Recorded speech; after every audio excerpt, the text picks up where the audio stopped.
Welcome to Farmer Ambassadors Online, a podcast series from Dairy Australia, featuring marketing experts, dairy farmers, industry advisors and thought leaders. Each episode is tailored to assist farmers when sharing their authentic story to build trusted relationships within the community.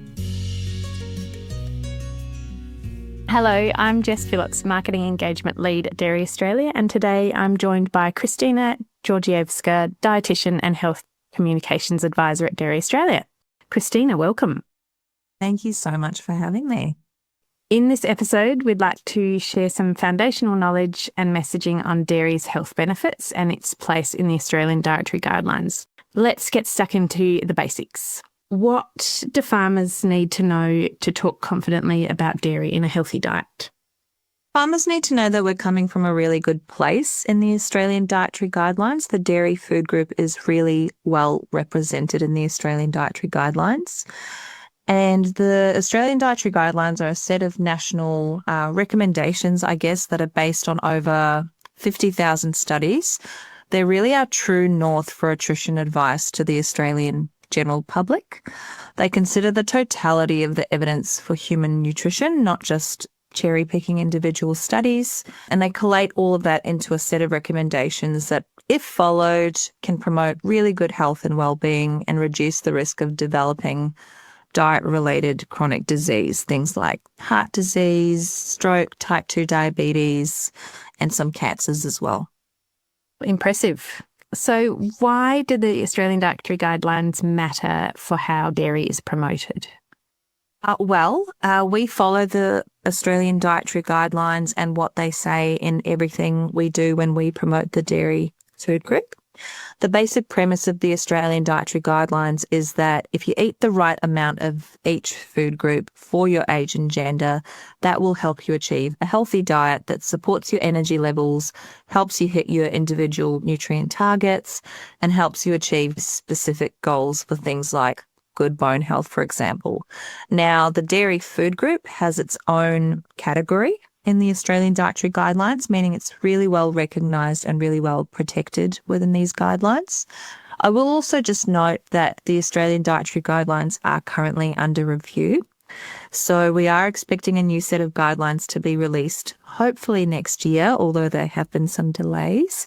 And the Dairy Australia Health and Nutrition team have actively been sharing additional research to help the review committee consider all of the new and exciting dairy science that's emerging so that it's included in the review.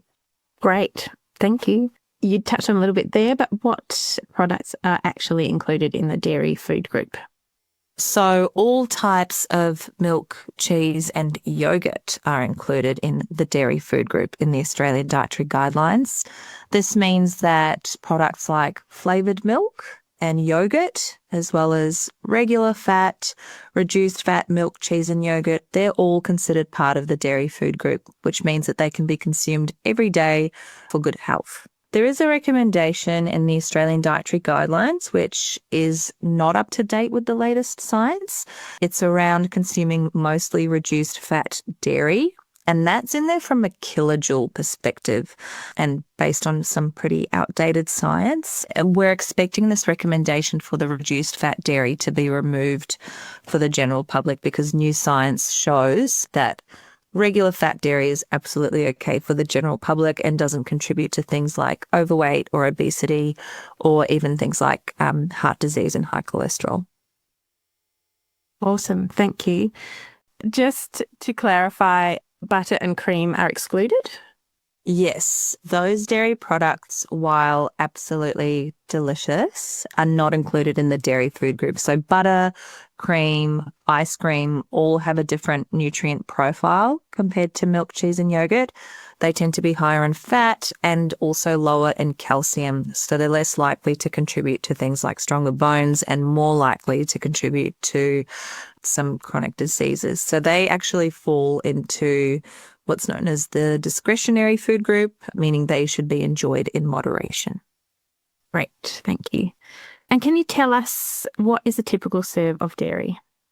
Absolutely. So it's either 1 cup of milk or 250 mils of milk if you want to get really specific. For cheese, it's 40 grams of cheese or 2 slices of a sandwich style sliced cheese. If you're cutting block cheese, I like to give a visual cue of a matchbox size slice of cheese. Or for yogurt, it's 200 grams or 3/4 of a cup of yogurt or half a cup of ricotta. And how much dairy do we actually need each day? So the guidelines say it depends on your age and gender, but for adults, it's 2.5 serves for adults aged 19 to 50 years for both men and women. And as we get older, our needs increase. So women over 50 need 4 serves, and that's to offset hormonal changes that result in bone density loss.